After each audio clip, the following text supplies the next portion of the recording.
we've always said when we profile a story like Aaron's, we're really profiling a story that will hopefully hit home for so many people watching, because there are pragmatic concerns. When I was talking to Aaron, Hurricane Irma was about to come through. He lives in Tampa, and so there are all these things that can be impediments to getting the help that you need.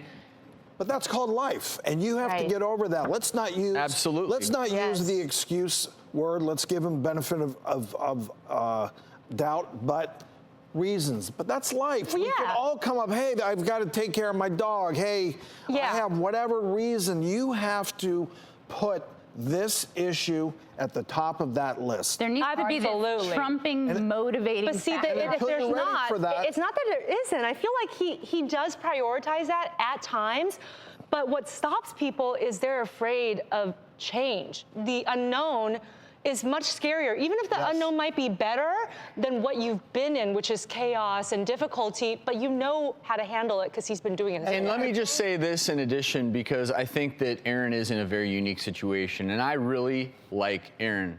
I think Aaron is a really nice young man still trying to figure out his way in the world, but Aaron, unlike a lot of people who are dealing with drug or alcohol addiction, emotional problems, you would think his support network is massive. Yes. He is actually, in many ways, all alone in this. And so what's interesting about Aaron is his sense of responsibility to his fans. And you mentioned his 2 dogs. All of these things where it's easy to say, well, someone will just take care of all this. It is hard for Aaron. And I think there's a great fear for him if he walks into the Aloe house, what happens to everything else, because he doesn't feel like he has the support network.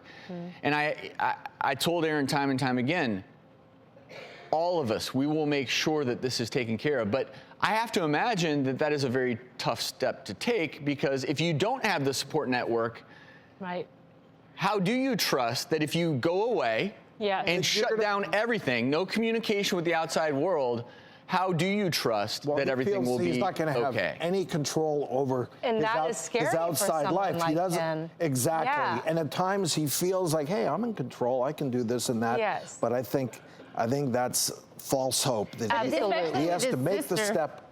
His sister's history, doesn't he see this connection that who's going to take care of his fans and dogs if he ODs? And from a practical standpoint, I mean, when you do drugs, you do become accustomed to the chemical changes that occur. And anytime maybe he's tried to step away without taking that big leap to go into treatment and saying, well, let me see if I can scale it back a little bit. And he felt, you know, those changes, and that made him a little reluctant. So, and I think that's why the actual support network, if he really had one that he trusted, is so important, because you're asking Aaron now that he has been under the influence of these opioids, and it's tough to make decisions with a brain that's already impaired from that long-term use. So it's really up to the support network to come in and say, we will help you get in there, and we're trying to be that for him.